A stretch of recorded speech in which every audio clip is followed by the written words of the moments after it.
Activity चाहिँ गर्ने ठाउँहरूलाई चाहिँ एउटा जुन यो हडताल आम हडताल आगजनी लुटपाट खास यो निषेधित क्षेत्रको रूपमा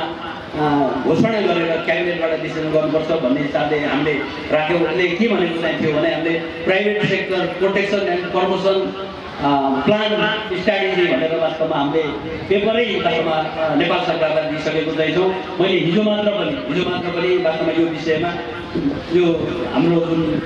माननीय मन्त्रीज्यूहरूलाई जुन त्यो ड्राफ्टको रूपमा चाहिँ अर्थमन्त्री उद्योग मन्त्रीज्यू र सामान्य प्रधानमन्त्रीलाई पनि वास्तवमा त्यो पेपर चाहिँ अलरेडी अगाडि बढाइसकेको कुरा पनि म राख्न चाहन्छु। मलाई लाग्छ छिट्टै नै नेपाल सरकारको क्याबिनेटबाट जुन प्राइभेट सेक्टरले जुन एउटा 46 सालदेखि जुन एउटा चाहिँ हरेक आन्दोलनमा चाहिँ जुन सफल हुनु परेको चाहिँ छ र जसले नेपालको चाहिँ जो रोजगारी सिर्जना गर्ने कुराहरूमा 86% भन्दा चाहिँ बढी रोजगारी सिर्जना गरेको चाहिँ छ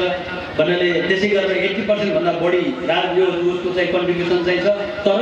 यसलाई चाहिँ हेर्ने दृष्टिकोण आम पब्लिकमा पनि वास्तवमा चाहिँ यो व्यवसायीहरूले फाइदाको लागि मात्र चाहिँ गर्छ भन्ने जुन एउटा नेगेटिभ चाहिँ हिसाबको चाहिँ इम्प्रेसन छ त्यो चिजहरू चाहिँ चिर्नको लागि वास्तवमा हामीले निजी क्षेत्रको तर्फबाट त्यो एउटा चाहिँ ड्राफ्टकै रूपमा चाहिँ हामीले दिएको चाहिँ छौँ। मलाई लाग्छ केही समयमा माननीय प्रधानमन्त्रीले पब्लिकली कमिटमेन्ट पनि गर्नुभएको छ, हामी यसलाई चाहिँ एड्रेस गर्छौँ अगाडि बढाउँछौँ भनेर भन्नुभएको छ। त्यो हिसाबले पनि मलाई लाग्छ निजी क्षेत्रका साथीहरूले जुन निजी क्षेत्रलाई हेर्ने दृष्टिकोण र यो रिकग्नाइजेसनको चाहिँ कुराहरू लगायत कतिपय कुराहरू चाहिँ उठाउनु भएको छ। मलाई लाग्छ यो छोटो समयमा आउने छोटो समयमा यो समाधान हुन्छ भन्ने कुरा पनि म राख्न चाहिँ चाहन्छु। मैले धेरै चिजहरू चाहिँ नभनिकन मैले के भन्न चाहन्छु भने हामीले खास गरेर नेपालमा केही पनि चाहिँ हुँदैन, नेपालमा केही सम्भावना छैन भन्ने जुन एउटा चाहिँ नेगेटिभ चाहिँ जुन एउटा भाष्य चाहिँ छ त्यस्तो चाहिँ होइन है। नेपालमा चाहिँ धेरै सम्भावना चाहिँ छ। नेपालकै डोमेस्टिक पुँजी परिचालन गरेर पनि धेरै ठुला आयोजनाहरू चाहिँ गराउन चाहिँ सकिन्छ भन्ने उद्देश्यका साथ मैले अगाडि पनि भने यो NDP Nepal development public limited company भनेर हामीले जुन 40 अरबको जुन यो 10 अरबको जुन एउटा कम्पनी चाहिँ सञ्चालन गरेको चाहिँ छौँ। त्यो 10 अरबलाई चाहिँ यदि त्यसलाई क्यापिटलको रूपमा राख्ने हो भने हामीले करिब 40-50 अरब बराबरको चाहिँ आयोजनाहरू सञ्चालन चाहिँ गर्न सक्नेछ। यसको मतलब चाहिँ हामीलाई केवल खाँदो छ भने एउटा जेन्युन हिसाबले चाहिँ लिडरसिप चाहिँ लिएर जेन्युन हिसाबले चाहिँ भन्नाले प्रोजेक्टहरू अगाडि बढाउन चाहिँ सकियो, हामीले टाइममा त्यो प्रोजेक्ट चाहिँ कम्प्लिट गर्न सकियो, दिएको बजेटमा चाहिँ हामीले चाहिँ कम्प्लिट गर्न सकियो र दिएको चाहिँ भन्नाले चाहिँ क्वालिटीमा त्यो तिनवटा चिज टाइम बजेट र क्वालिटीमा कम्प्रोमाइज नगरिकन यदि हामी चाहिँ अगाडि बढ्लियो भने धेरै काम गर्न चाहिँ सकिन्छ भन्ने कुरा वास्तवमा हामीहरूले धेरै आयोजनाहरू सञ्चालन गरेर त्यसलाई कम्प्लिट गरेको पनि चाहिँ भएको चाहिँ हिसाबले वास्तवमा त्यो आयोजनाहरू अगाडि बढाएको कुरा पनि म राख्न चाहन्छु। मैले अब यहाँ खानीकै कुरा गर्दाखेरि वास्तवमा चाहिँ लगानीको हिसाबले यहाँ चाहिँ त्यस्तो सम्भावना चाहिँ छ भने के गरौँ भने तपाईँहरूले एउटा चाहिँ भन्नाले कन्फिडेन्स चाहिँ बनाउनु हामी चाहिँ स्थानीय रूपमा चाहिँ कति पैसा चाहिँ लगानी गर्न चाहिँ सकिन्छ यहाँहरूले ल्याउनुहोस्, बाँकी पैसा म पनि लगानी गर्छु र मैले नसक्ने अथवा मैले चाहिँ यहाँहरूले लगानी गर्ने मैले लगानी गरेर जुन बाँकी रहेको चिजहरू हामी चाहिँ भन्नाले अरू सोर्सहरूबाट अरू लगानीकर्ताहरूबाट पनि ल्याएर हामी चाहिँ अगाडि बढाउँ भन्ने कुरा पनि म यहाँहरूलाई चाहिँ विश्वास दिलाउन चाहन्छु। मैले धेरै कुराहरू चाहिँ नभनिकन वास्तवमा के भन्न चाहेँ भने यहाँ सिडिओ साहब हुनुहुन्छ, वास्तवमा हाम्रो हरेक चिज चाहिँ हाम्रो यो गत आन्दोलनको चाहिँ कुरा गर्दाखेरि मैले सिडिओ साहबसँग हामी अस्ति पनि एउटा चाहिँ इमिग्रेसनको कार्यक्रममा चाहिँ हामी सँगै पनि भएको थियो, हामी कुरा पनि भएको थियो। सायद सिडिओ साहब चाहिँ आउनुभन्दा पहिला 1-2 दिन पहिला मेरो भेट पनि भएको थियो। अहिले सबभन्दा ठुलो कुरा चाहिँ के हो भने खास गरेर चाहिँ सुरक्षाको कुरा चाहिँ त्यो एकदमै इम्पोर्टेन्ट चाहिँ छ। म सिडिओ साहबलाई आग्रह गर्न चाहन्छु, यहाँलाई धेरै जानकारी पनि चाहिन्छ। सुरक्षाको हिसाबमा कुनै पनि आयोजनाहरू सञ्चालन गर्दाखेरि त्यो आयोजनाहरू चाहिँ अवरोध कुनै पनि बाहनामा किन नहोस्, त्यो कुनै पनि हालतमा चाहिँ वास्तवमा चाहिँ यो सेक्युरिटीको हिसाबमा कम्प्रोमाइज गर्नु चाहिँ हुँदैन भन्ने मलाई चाहिँ लाग्छ। यदि हामी चाहिँ सेक्युरिटीमा चाहिँ यदि कम्प्रोमाइज गऱ्यौँ र सेक्युरिटीलाई चाहिँ हामीले चाहिँ कम्प्रोमाइज गऱ्यौँ भने त्यो त्यति बेलाको भन्दा पनि आउने दिनमा चाहिँ त्यसको म्यासेज चाहिँ के होला, त्यसले आउने दिनमा चाहिँ क्रमशः त्यसको चाहिँ